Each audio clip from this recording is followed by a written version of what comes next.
All right, folks, it is time for World Edition here on Pod TV, and a lot of things are going on in the world. And I see that I've got Sasha Star with me, and I was actually going to ask him about one of the items that I'll be referring to, and all along those lines very shortly.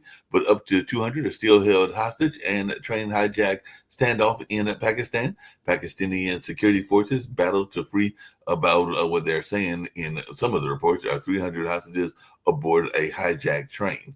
So definitely they're saying that suicide bombers have complicated the rescue operations, according to sources in that part of the world. And a detained captain of a cargo ship that collided with U.S. oil tanker is a Russian national, is what a ship owner says. And it looks like the captain of the ship that hit the North Sea tanker is Russian, and the definitely they have arrested this particular captain and all along those lines. And video shows Russian troops retaking the Kursk regions, Setsk, and everything like that. So they are saying, according to Forbes, that Ukraine brigades appear to be evacuating Kursk. And online maps appear to show Ukraine no longer in control of Russia's Sutsha, and everything like that. So definitely that is something that folks are talking about as well. And some folks are saying how Doherty went from boasting about killing drug dealers to facing trial for crimes against humanity. So Doherty's ICC arrest is a victory for a faltering rules-based order. So the Philippine ex-president is heading to The Hague to face these ICC charges linked to the war on drugs. And Witkoff lands in Doha as talks resume with aim of extending the fragile Gaza truce. So Qatar is hosting the new round of negotiations for the Israel-Hamas ceasefire, and mediators seek a new deal to release more than half of the hostages in Gaza. Hamas is offering 5 to 10 year truce with Israel, according to U.S. officials. And the Pope begins his 27th day in the hospital after resting peacefully overnight. Pope Francis follows Vatican spiritual retreat as doctors say he's no longer in imminent danger. So definitely for 12 years, he said, "Don't forget to pray for me" on this papal anniversary. So they are saying that he is resting well overnight after following spiritual exercises amid improvements. And Yemen's Houthi rebels say any Israel vessel in nearby Midwest waterway would be, I guess, a cause for alarm and everything like that. But senior Israel officials are saying new talks with Lebanon are aimed at normalization of ties. And the Houthis, like Iran and Hamas, use us as Palestinians as slogans, according to an article in Haaretz. So definitely that's what folks are talking about. That's like they're talking about Yemen's Houthis are to resume a shipping attack over the Gaza aid cutoff. And the Portugal government collapses after a no confidence vote. So Portugal's government loses confidence vote, triggering early election amid prolonged instability. So it looks like there could be some problems in Portugal as well. So the Portugal elections loom as that prime minister loses the confidence vote. And Syrian ethnic tensions erupt in deadly clashes, questioning Europe's sanctions lift. Entire families were killed in Syrian sectarian violence, according to the UN. And Syrian violence has been marked by sectarian and revenge killings, the War Monitor says, and all in that way.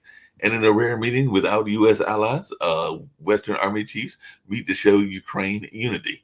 Deterrence is a key issue as Army chiefs from 30 plus countries talk about a aid to Ukraine and all along those lines. So this will be kind of interesting to see how this plays as well. And Romania's top court rejects Georgescu's appeal and bars him from running for president. So former Prime Minister Ponti joins the Romanian presidential race after Georgescu was barred. So we'll see who wins this as well. And it definitely looks like J.D. Vance and Elon Musk are weighing in on the politics of Romania. And the High Court of Justice decides not to issue a temporary order to resume electricity to Gaza. So Doctors Without Borders is chastising Israel, accusing it of using aid as a bargaining chip. So Israel's halt to food and aid deliveries are worsening Gaza's condition.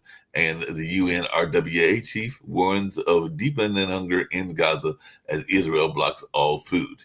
And the EU chief says member countries must use a new defense loan to buy from European producers. That's what von der Leyen is saying, and all like that. So definitely it looks like Brussels' 150 billion pound defense pot is a test case for the EU's arms strategy. So we'll see if this works out and how this plays as well.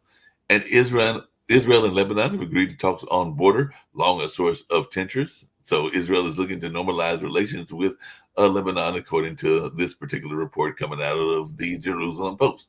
And a senior Israel official says new talks with Lebanon are aimed at normalizing ties. So we'll see how that all plays out as well. And as has been reported on this network a couple of times, Europe is cracking down on migration as well. The far right is cheering. The EU plans to deport more migrants and create return hubs. The EU wants to increase deportation and support return hubs in the third countries. And definitely in Australia, surfer Stephen Payne is presumed dead in a shark attack while on Australian vacation with his girlfriend and dog. Folks are saying that it is just horrible what happened to this particular 37-year-old man and everything like that. So definitely that was some sad news coming out of Australia, and we'll see what folks have to say about a number of things. I'm actually getting ready to bring up Australia very shortly and all along those lines because of what's going on in the Ukraine situation.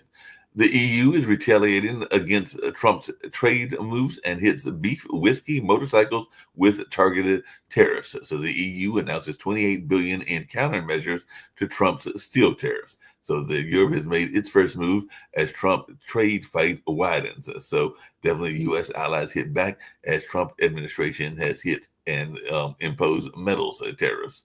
So definitely that is something that folks are talking about as well.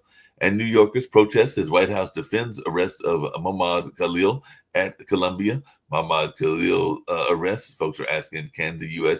deport a green card holder? So definitely a lot of folks and conversations on that. And it looks like the education department might be having some severe reductions. The education department workforce is almost halved and everything like that. So it looks like there will be mass layoffs, and this could be the first step toward a total shutdown. So we'll see how this plays out, and if we're about to lose an education department.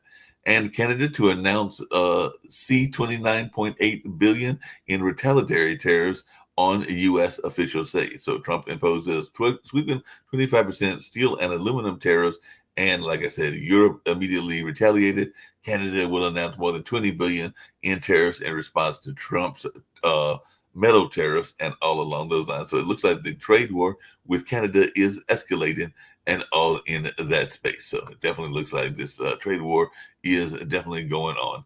And Putin is carefully studying a proposed Ukraine ceasefire, and we'll see what his response to this will be. So Trump's dream of peace in Ukraine now must meet Russian reality. Putin eyes way to agree to truce terms with his own conditions, and that was reported by Bloomberg. And Moscow says it's wary of jumping the gun after the U.S. and Ukraine unite over a ceasefire deal and everything. So it sounds like they're trying to figure out a ceasefire deal in that space. And the opposition party wins the most votes in the Greenland election amid conversations of Trump taking over that country, just like he's talking about taking over Canada. So Greenland's center-right party pulls off an upset victory as Trump seeks control. So Greenlanders elect party that pushed hard against the Trump takeover. So definitely that is something that folks are talking about as well. So there's a lot going on in this. And by the way, Democrats seem to be divided on whether to shut down the government or vote with the GOP.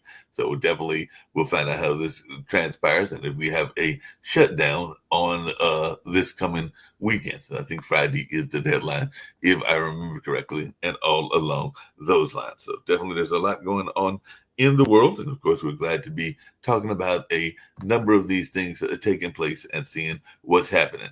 I've got Steve Rao with me. I've also got Sasha Starr. So I'm going to bring Sasha Starr in as well as Steve Rao. And I'm glad you're here, Steve, but just really quickly, and then I'm going to turn it over. Yeah, I'm here for a few minutes. I got to head over. Today's Governorstown State of the State. I got to go over to the General Assembly for a little while. But it was great to see Sasha Starr. Hope I can come on your Ukraine show soon. And but real quickly, I think you touched all the highlights today. We've got the 30-day, the proposal of a ceasefire. We'll see where that goes. 25% tariffs on aluminum and steel are in effect. The government, of course, the boy who cried wolf, as always. They've agreed on a temporary preventing a government shutdown. And, the big word of the day is with the stock market crashing, it does look like economists are predicting a recession. Watch your wallet. And President Trump's not really responding to this. I think it could be bad for America. It could potentially be job loss. We're already seeing about 28,000 jobs being lost, even locally here in North Carolina, just from federal cuts. FHI 360 in Durham. Is getting a lot of downsizing. So, politically, it could be good news for Democrats in 26 if they can pull their act together. But I guess all eyes on 28, the White House, and I don't know. It's surprising that the tariffs. But anyway, I want to get Shasta Star's opinion about Ukraine and other things. I'm here for about 5 minutes today, and I got to head out. But Sasha, any thoughts? Okay, yesterday's news were largely positive because the proposed surrogates, the peace, at least temporary. I'm not so sure that Russians will agree to that. Frankly, it's not in their interest.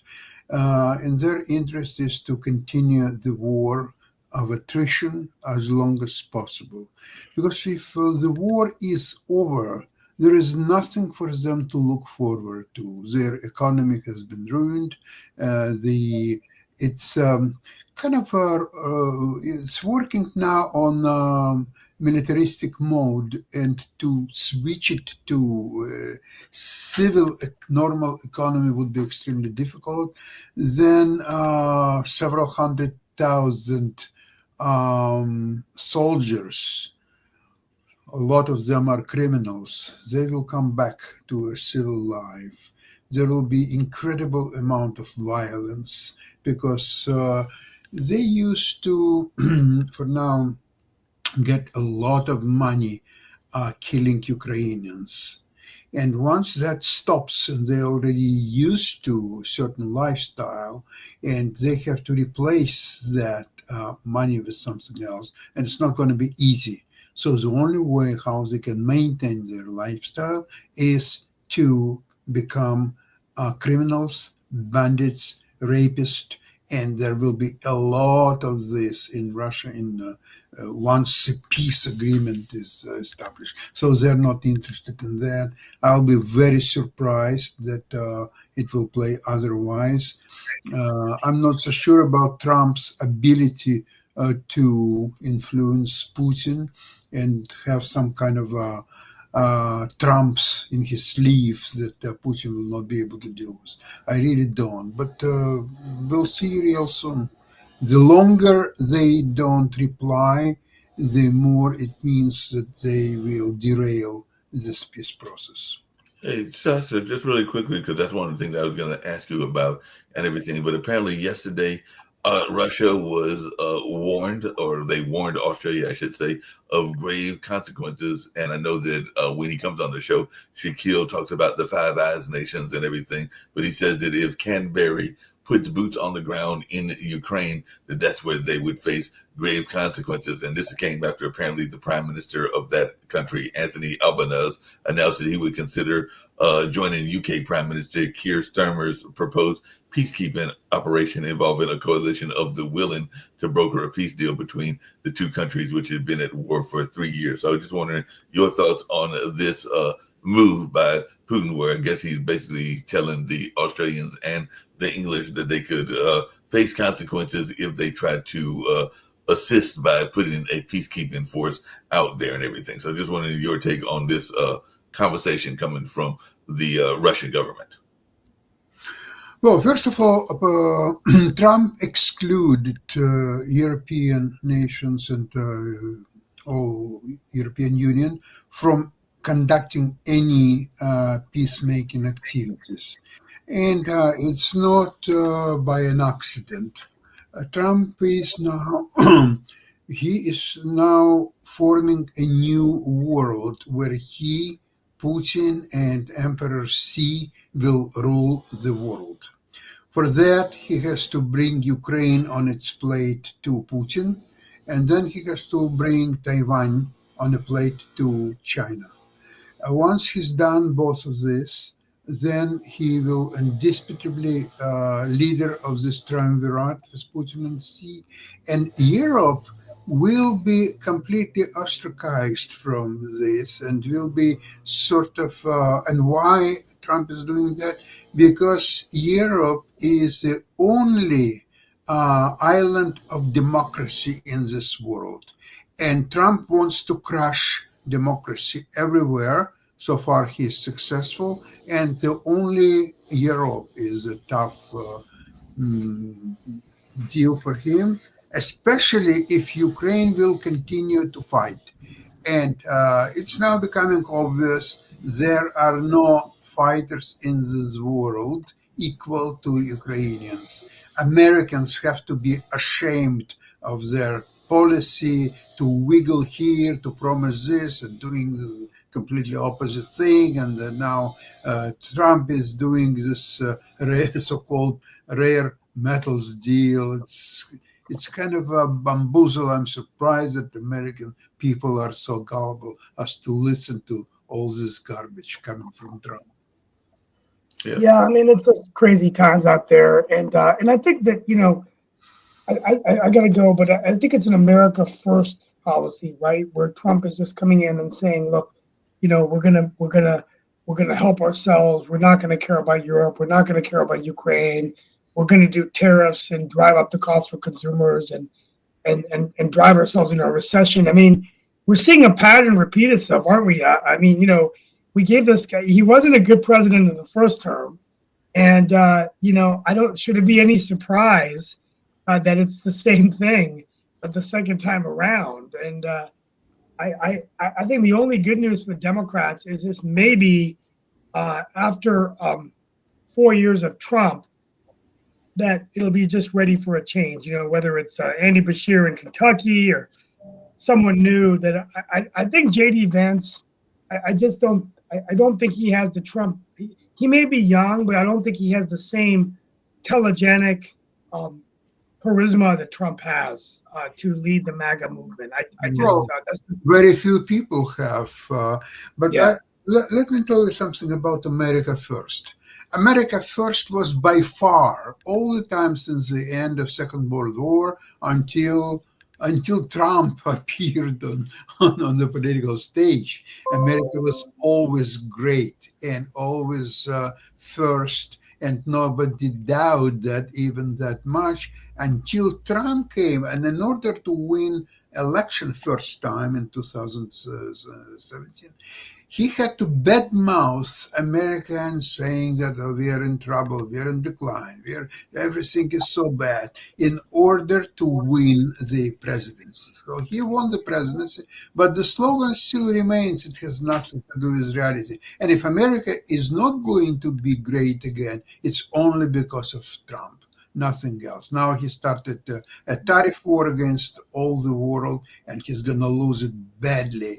Because you see, unlike 30, 40 years ago, nobody is really scared of America today. And even small nations, they all fighting against the tariffs like crazy, imposing the new tariffs. Look at Canada. What is Canada against US? It's 1/10 of business population and so on, and it fights tooth to tooth the whole tariffs. Trump has absolutely no leeway. There is no progress in tariff war against Canada. So how he can seriously talk about taking on European Union or Japan, China, for example? He must be a fool. Probably he is. Well, speaking of that and everything, there's another thing that came up recently, and I'd love to hear everybody's thoughts, including Steve, since he was speculating what could be happening on the MAGA side and the Republican side. But I did see yesterday that there are some folks that are hoping that Don Jr. will run for president and therefore continues the Trump legacy and all along those lines in 2028. I think Don Jr. came out and said that he'd rather maintain his business interest and was encouraging people to throw their support behind Vance. But what is our thoughts about this notion of there being kind of like a Bush continuancy, where you had Bush 1 and then Bush 2, and maybe there's Trump 1 and Trump 2. So what is our thoughts about this notion of Don Jr. Running on a national scene? So Rick, if you want to jump in, or I don't think he has. I mean, look, let's give the devil credit where it's due. I mean, we know that I don't think he's a good man. I think he doesn't have integrity. But what Donald Trump does have is a significant amount of energy, a significant amount of charisma. And I just don't see Donald Trump Jr. having that. I just think that all good things come to an end. And I really believe that after Trump, you're going to see an end of this. And I think that it's going to be somebody else. Maybe it's someone we're not even talking about, someone young, someone in their 40s, someone that may be a moderate Democrat. I think Bashir is the closest thing. I've met him a couple times, was really impressed. He's a Democrat who's won in a Trump state in Kentucky. And I think that if he had the right people around him. So that's just my opinion. I mean, I don't, unless I'm wrong and America believes in dynasties like the Bush dynasty, are we seeing another dynasty like the Kennedys, the Bushes, and now? No, I agree with Steve. Except about every good thing, every bad thing comes to an end with it when it comes to the Trumps. And the Democrats, they might have several viable candidates for 2028. Newsom is trying very hard to position himself. He's got a podcast. He's talking to conservatives on it.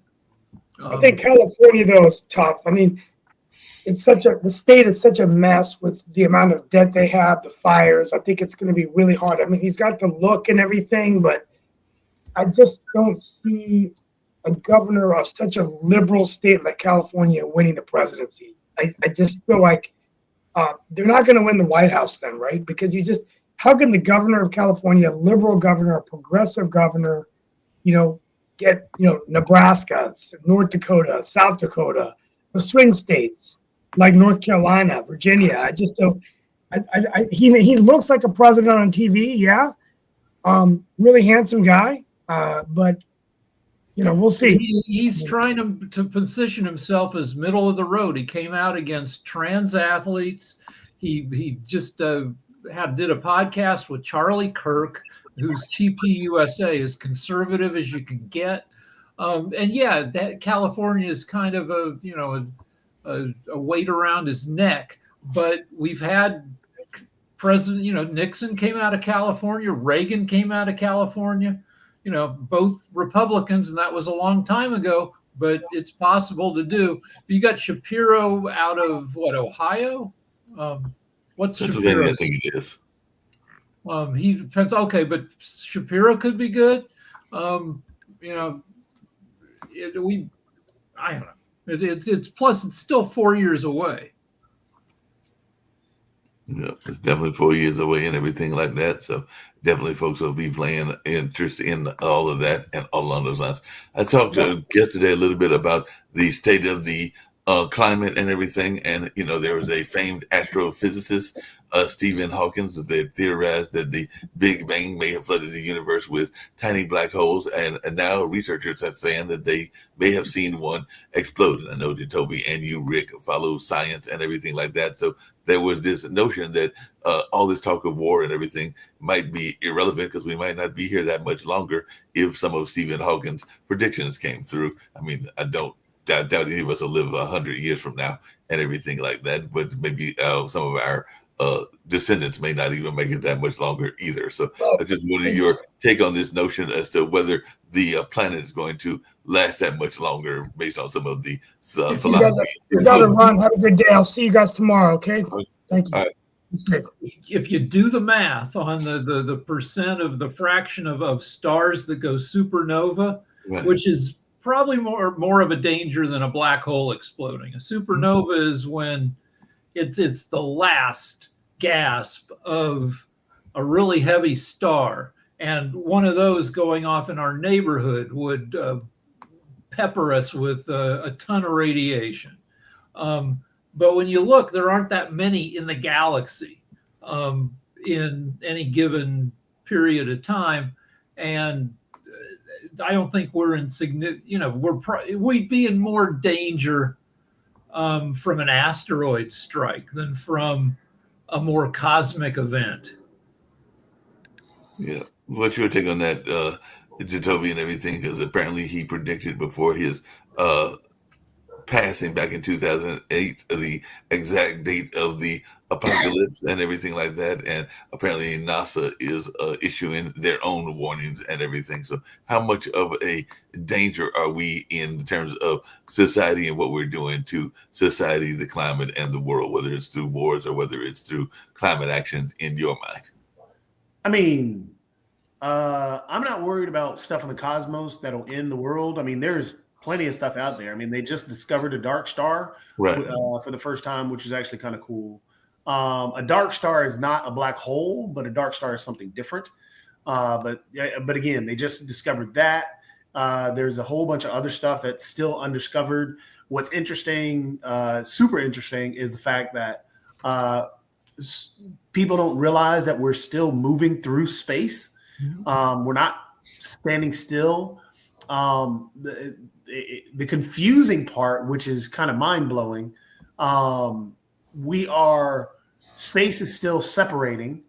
We're still going away from our near things, and billions of years from now, we will collide with another galaxy.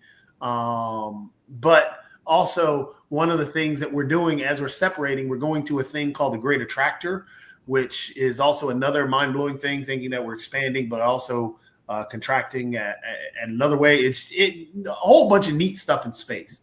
And we are just a tiny, tiny speck. But we're going to end up destroying ourselves way before that. I mean, heck, from wars, measles, to a whole bunch of other stuff, we're going to, because of the dumb stuff that we do as humans. Heck, we have AI that's on the way. And yes, the movies and stuff, how they predict how AI is going to see us as the problem to continue society on. I mean, that's an issue. But how do we protect from that? I mean, there's just a lot of things out there. It's a wild. But the universe is apparently 14 billion years old, which means it's had a long time to sort itself out. If you look at the surface of the moon, the whole surface of the moon is impact craters.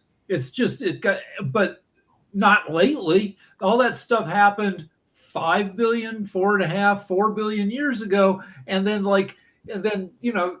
it's had the solar system has had billions of years to get in order. The planets all have stable orbits, the asteroid, all of it there's not a lot of random junk floating around in the solar system that's dangerous. We can keep track of it. And in the galaxy as a whole, it's pretty, well structured, where you don't have a lot of chaos. Because the longer things go on, things, if you've got an explosion, things fly away from each other and everything has its own vector, and you don't have crazy things flying in from some crazy angle. Yeah, I mean, there is definitely that we are at a position where, yes, we're at a stable point. Again, anything that's going to happen to us, because even though we're at a stable point, there are still things floating around in space. This is one of the reasons why we will never see interstellar space travel unless we can figure out some type of teleportation that goes faster than the speed of light, and also is able to, goes as fast as the speed of light, as well as being able to revert time or stop time. Because the distance between particular things are going to take us, even if we were to travel at the speed of light, it'll take you years to get particular places. Closest star is 4 years away at the speed of light. And even in that time period, in those 4 years, for you, it feels like nothing. But for the individuals that are not there, they're going to be dead by the time you come back, even if you were to travel. So interstellar space travel is just something that we're never really going to be able to see. Well, And that's so really the movies and everything like that. there is that position where we are.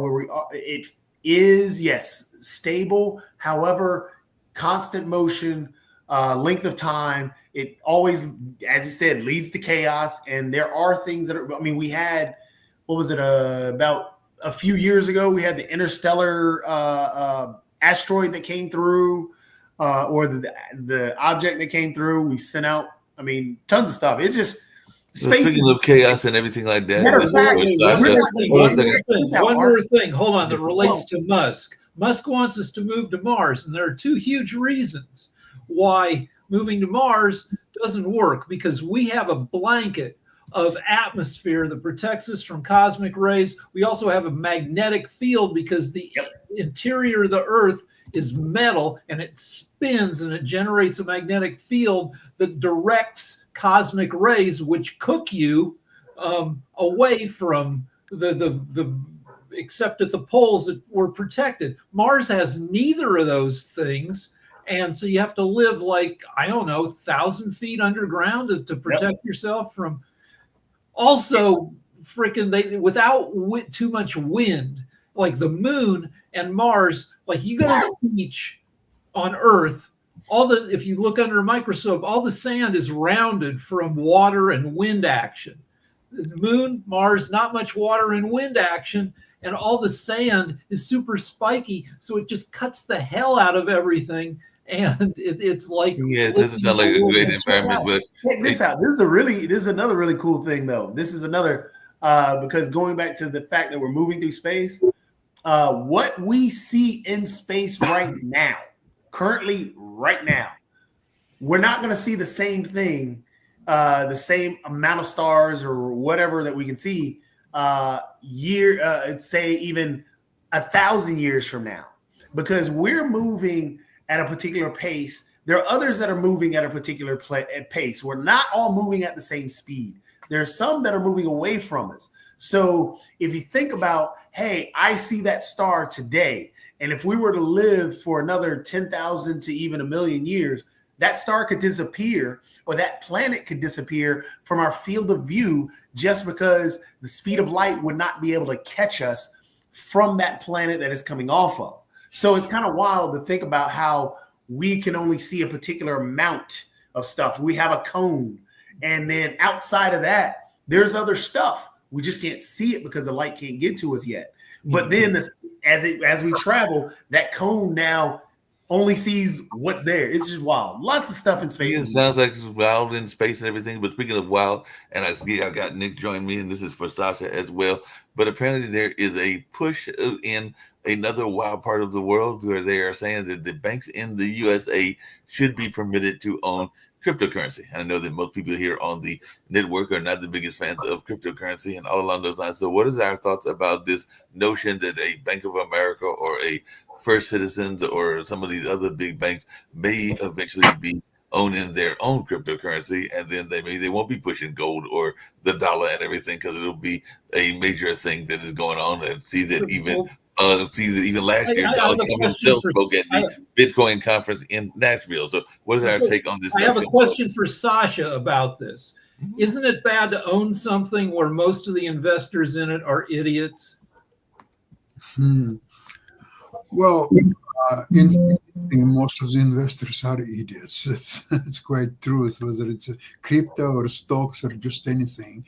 Now, crypto, arguably, if banks are allowed and for centuries invest in gold, why crypto would be much worse investment than gold?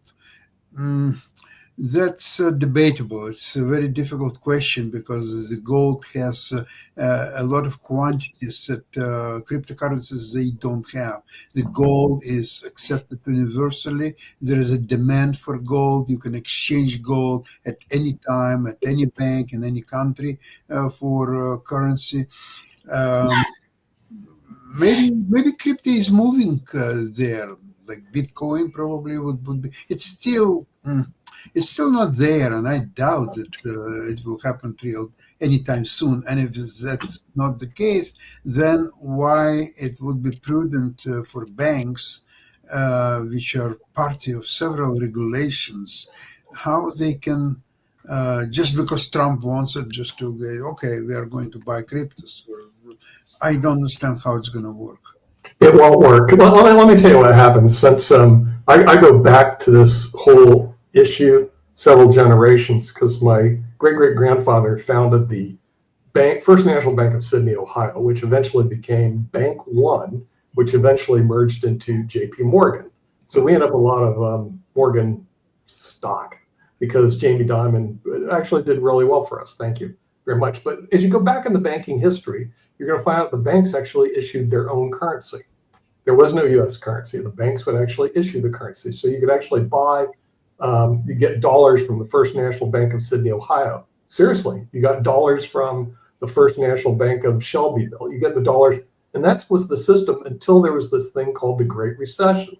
Now, I'm a little bit familiar with that because at that point in time, my family lost 680-acre farms with 3-story houses on each one. I still have daguerreotypes of that, but everybody in my family were living in 3-story mansions back then, 5,000 square foot, 3-story mansions, and then came the Depression. And the Depression caused a collapse of that and the installation of the Federal Reserve to stop the garbage of banks issuing their own currency. Now, how many people grew up with that knowledge that are investing in cryptocurrency today? Zero, because all the people that had that knowledge are basically dead. In other words, the people that were issued bank currency, basically. So what you have is a group of ignoramuses right now going, well, you know what? Pod TV, we could issue our own currency.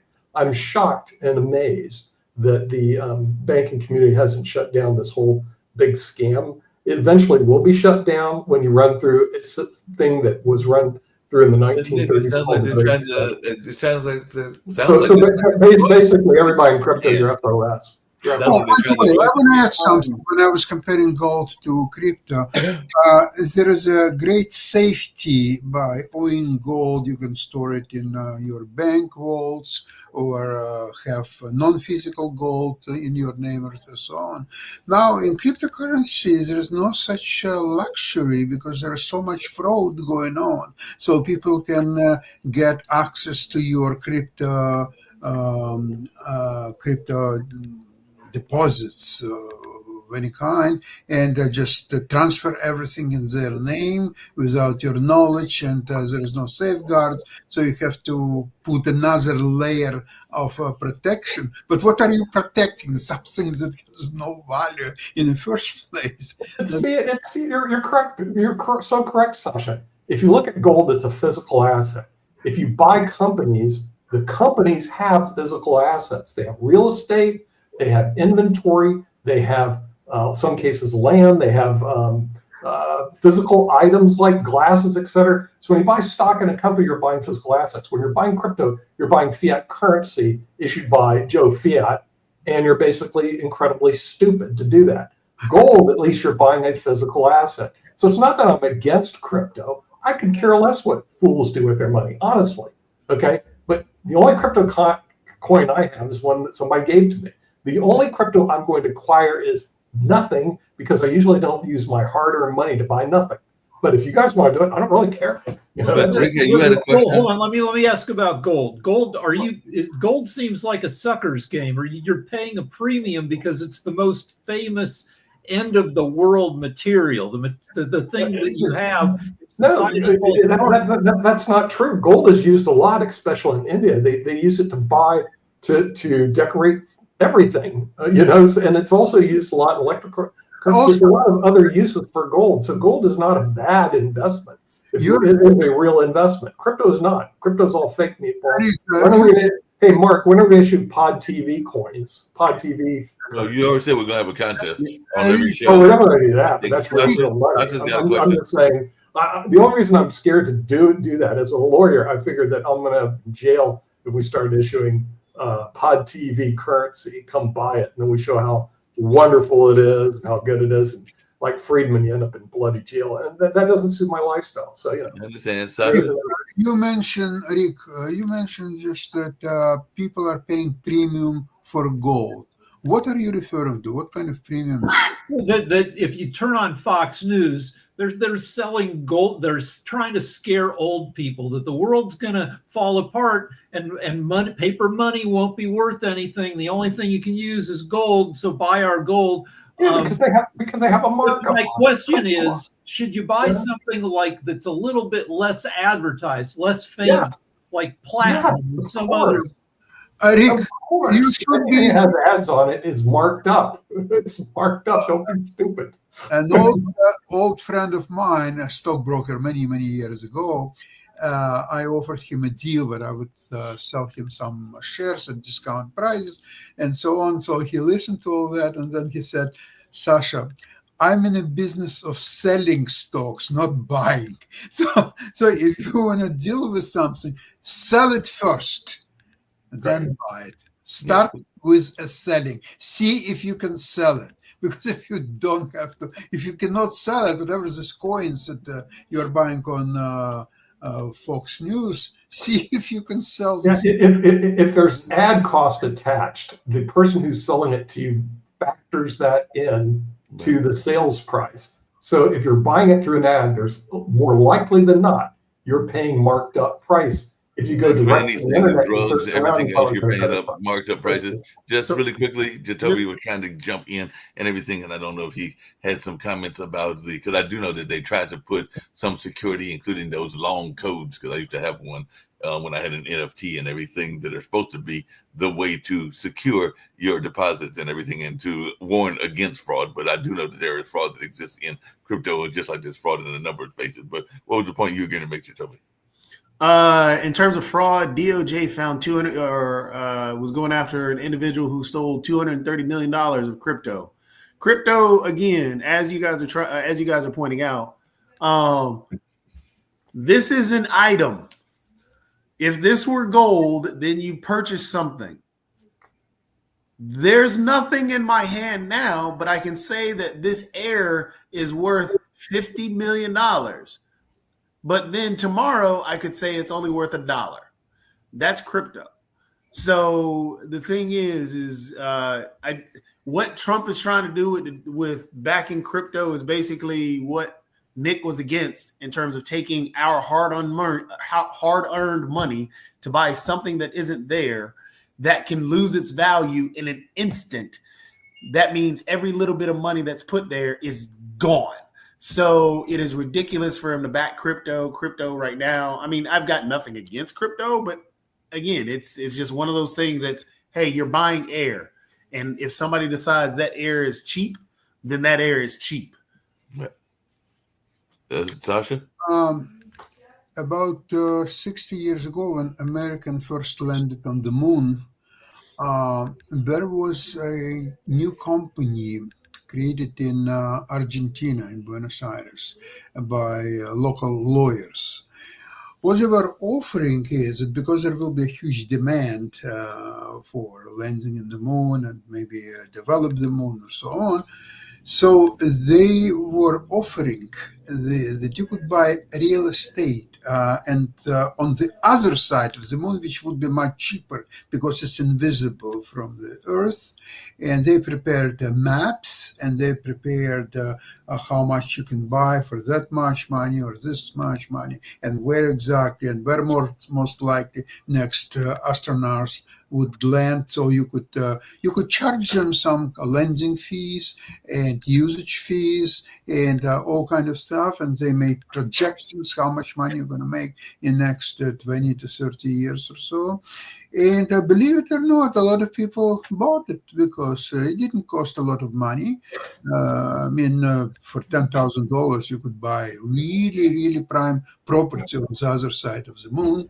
And then they closed the shop a few years later because the astronauts stopped landing on the moon, period. Never as a kid, back in the 60s, in the back of comic books, you could buy 1 square foot of the moon for $1. You know, Wasn't there a time, Rick, and correct me if I'm wrong, but I know that there were products that came out of moon travel, some that people liked, some that people found to be not as great as they were touted to be, because one of the quick drinks, Tang, came Tang. from the moon trip and everything. But I also remember, as one that is now in my 60s, this notion that people were buying moon rocks. Now, some of these rocks had nothing to do with the moon. They might have been real rocks that were from the earth that they just painted and claimed that they were moon rocks and everything. So, yeah, I and I don't know if the moon rocks are still out there, but I do know that that was a popular thing in, I want to say, the 70s and the 80s, that people would be buying. Yeah, I mean, when I was a little kid, I ate space food sticks, which were basically the precursors of, like, you know, power bars. They came in they were tube shaped, and you're a kid, and they tasted vaguely good, not as good as a candy bar, and supposedly, you were eating the way astronauts ate. Yeah, we used to be moon crazy when we were actually, back in 1969, landing on the moon, walking on the moon. They'd let you out of class. Everybody would get together around the one TV the school had and watch the blast offs and stuff. But now we've got a whole world of technology, much of which is more personally relevant than, we just had a satellite, the first private satellite, I think, land on the moon. And we also had 2 satellites that blew up and everything. I think they were Elon Musk satellites and everything like that. I wanted to get to one other issue before we wrap up the World Edition, and it's an issue that our other founder, Kim, has brought up a couple of times, and ironically, it plays into the whole conversation around Trump. And we may have a guest coming on in the near future that'll deal with this issue as well. But here in North Carolina, where me and Jatovi are at the moment and everything, there has been an increase in domestic violence. They said that this is the biggest spike in several years. And I was looking up some statistics where they said an average of 24 people per minute are victims of rape, physical violence, or stalking by an intimate partner in the United States. More than 12 million women and men over the course of a single year, and nearly 3 in 10 women, which is 29%, and 1 in 10 men, 10%, have experienced rape, physical violence, and or stalking by a partner and everything. So I'm just wondering, is part of this the fact that we have somebody that is in the office that has had his own history of being involved in abusive situations, kind of encouraging this environment? Because they're saying that just under 15% of women, 14.8%, and 4% in men in the U.S. have been injured as a result of intimate partner violence. And they did say that there was a spike. I think this year is the biggest year here in North Carolina in like a 5 years period. So I think you got 2 things going on. One is, we have the rapist in chief, and at least 3 other people in his cabinet have been, credibly accused of rape.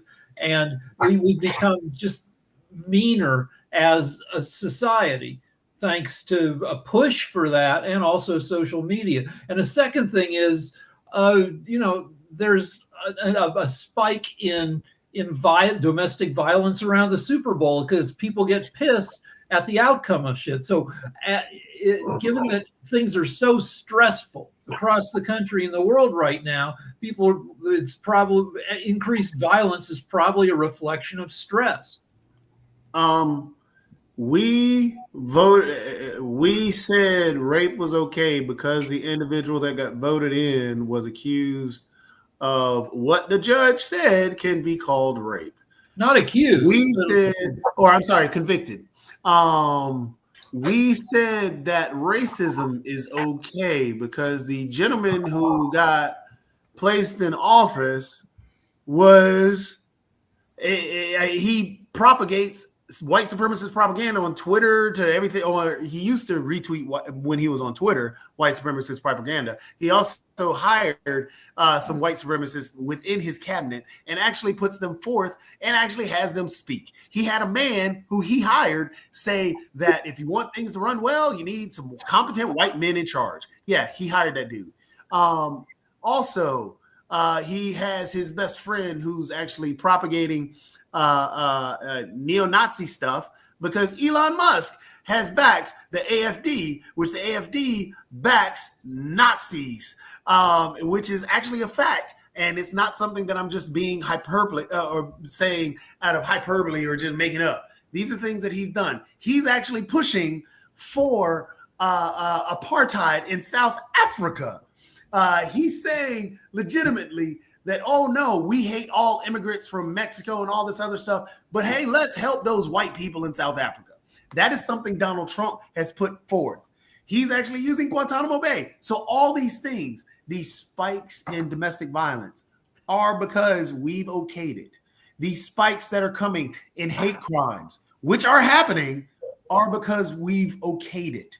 And we were warning people and telling people, when you say these things are okay, when you put the leader in chief in that way, in that position, heck, we're having an epidemic of measles because we put the leader of an anti-vax movement or the head anti-vaxxer in HHS. And what is he doing out there? He's never had a medical degree in his life. He's never worked in medicine.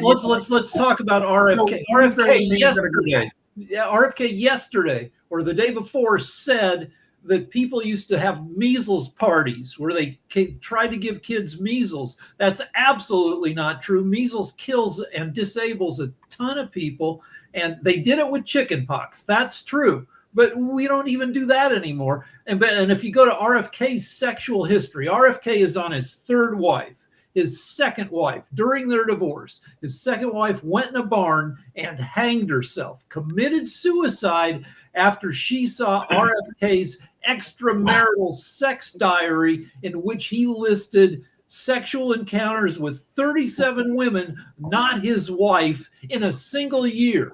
And this guy gets, appointed to a super high, we're. Speaking of which, we're not going to do medicine and science today, Rick, because Dr. Patmos's mother, who's 92 years old, hurt herself. Okay. So the thing is, he's not going to be able to make it. So we're just going to do a rerun. In terms of Jacoby, I love everything Jacoby says, even though it's like fantasy land. In other words, let's attribute all the bad stuff in the world to Donald Trump. Okay. If that was the case, then we could say that the reason America is so heavily in debt is because of Joe Biden and the way he spends like a drunken sailor.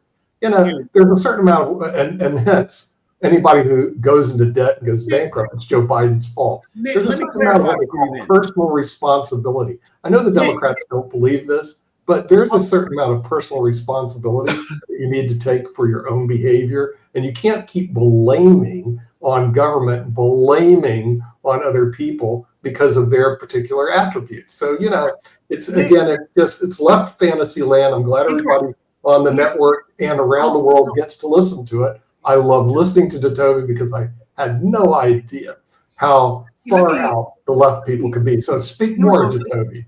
I'll clarify it a little bit better for you. Donald Trump did not create racism.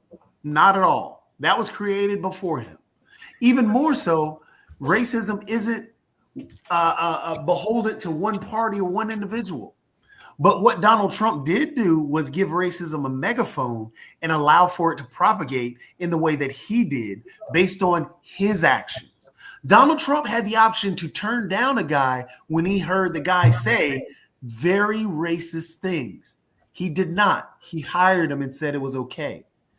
Donald Trump had that opportunity again with big balls. He hired the dude who actually was proud of being racist. Donald Trump had the opportunity before that to turn down the whole J6 individuals that were racist and spreading things. Those Proud Boys?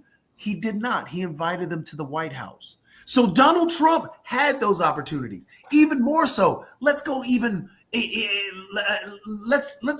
further. Donald Trump had the opportunity at his rallies to say, no, I do not approve of you waving around the Confederate battle flag and saying racist things at my rallies, even when I come there. He did not. He said, I'm okay with that. So when we talk about, does Donald Trump propagate or help out those racist ideologies? Yes, he does. He's given them a megaphone because he said it's okay. Then on top of that, speaking of megaphone, just really quickly, I'm clarifying real quick. He gave that a megaphone, and when people voted him in, that said that was okay across the country.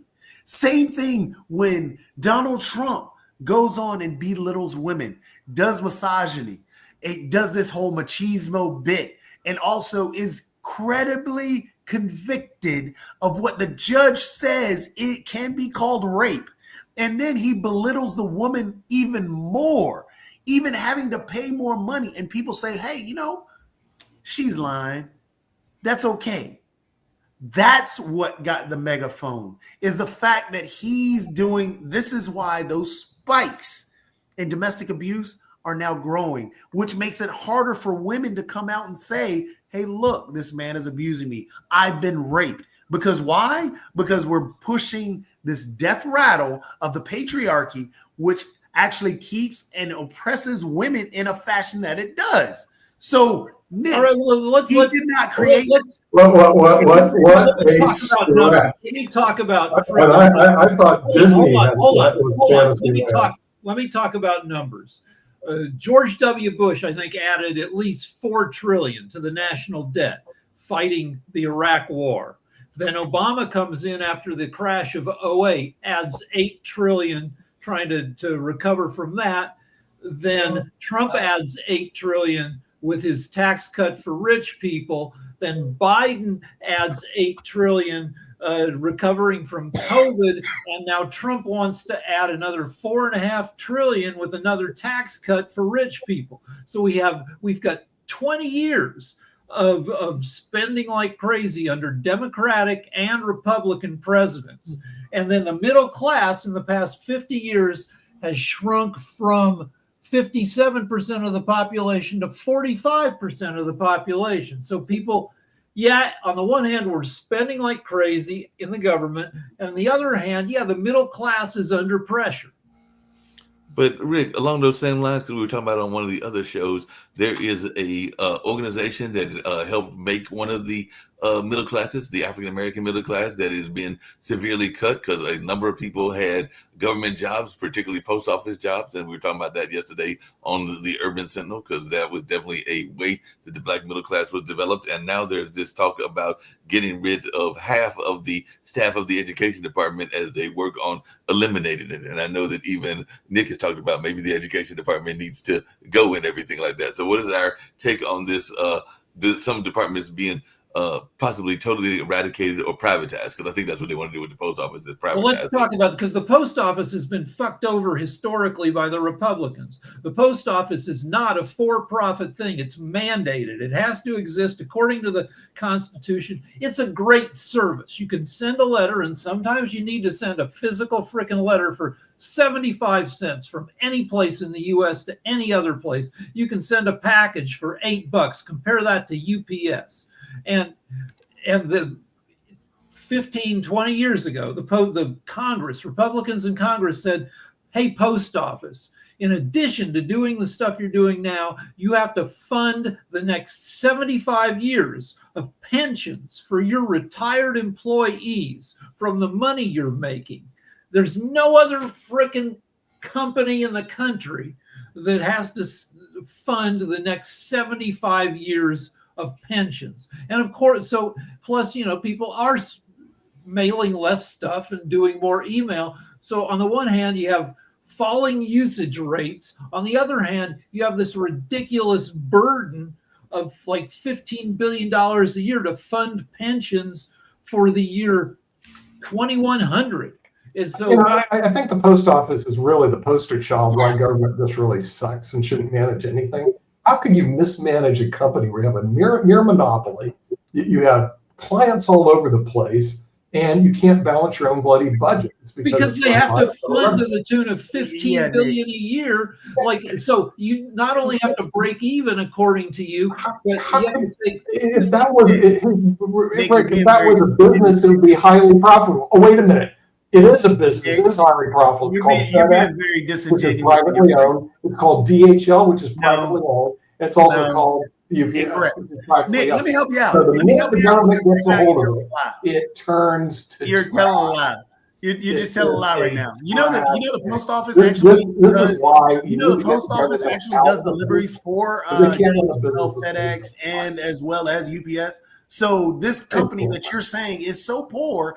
And you want to go after these? I gave you 3 examples about private companies are using the post office for what you're actually asking them to do. On top of that, Rick I pointed can out do anything how they except have to balance the fund the budget. post office How hard and is why that? the post office is so messed up. It's because of the Republican policies that Oh were yeah, it's all the put Republican in fault. I'm place sure. because of the Why, they're trying why, to you know, at the end of the day, it's what is all it, Rick? Donald Trump's fault. They have to have the budget all set for like 10 to 15 years out. Yeah, without it's the Republican fault. So You know, it's who screwed up ran because this of the way country it's for the pushed. last 4 It's years? not run like a I business. hate to It's wake not you up and run say the the last same 4 way that years you're talking it was about. run by So therefore, Democrats. you're actually creating a Democrat in disingenuous the argument Senate, without the Democrat facts in the House. backing it up. So All you you're are doing wrong, is saying, "Hey, wrong. I hate government. Government bad. You don't like government because post office." But DHL, FedEx, UPS, all these places are using the UPS because they don't go to the rural counties. They don't go to everywhere that's supposed to. The post office does because it is mandated. But again, if they were to actually fix the policies that the Republican Party put in Which place, they could have done under the Biden policies administration, issue, the Biden that would Harris be great. administration. And you're a person who's supposed Why to be don't you blame for Biden? the regulation. They had 4 This is years the they could have regulation fixed that it. was put in that actually creates government corruption and creates government problems. But it's odd that you just want to throw this thing away because you had the created chance a to problem fix it, you screwed and it now up. you don't want to fix it. That's what's going on. Hold on a second. On that note, it's time for us to wrap up the show and everything like that. Hold on. Everybody, time to wrap up the show and everything. I will just say really quickly, and Sasha will love this as we're walking out the door and everything. Apparently, fighting against, because he mentioned earlier in the show, Canada fighting against the tariffs and everything, and that's a major Trump policy. But apparently, fighting against the tariffs can also help you build your popularity, because the young lady, the Mexican president, apparently her popularity is soaring in Mexico and everything, and she's at a big rally where people were very pleased at her stepping against Trump and some of his imposed tariffs and what's going on in that space. And we might talk about that. I think we might have some guests tomorrow as well, but we might talk more about that on tomorrow's show and all along. I have one more set of numbers. The U.S. Postal Service makes about $80 billion a year and has to set aside $10 billion of that every year to fund pensions. Imagine having to run a company where you have to take 1/8 of your revenue and pay for something that almost no company pays for, because the Republicans decided that you should do that. Because the Republicans want to wreck the post. Yeah, speaking of investments, we're going to be back at 1 o'clock with Sasha's Modern Investment. Milan will be there defending the S&P and everything along those lines. And I know that hopefully Jim Ead and others will be there, and we'll have some interesting discussions. One more thing. Charles will join us from one Canada. more thing. The guy who screwed the post office, Congressman Darrell Issa, was a huge force. Darrell Issa made the money that he used to fund his campaign as a car thief. The guy is a criminal.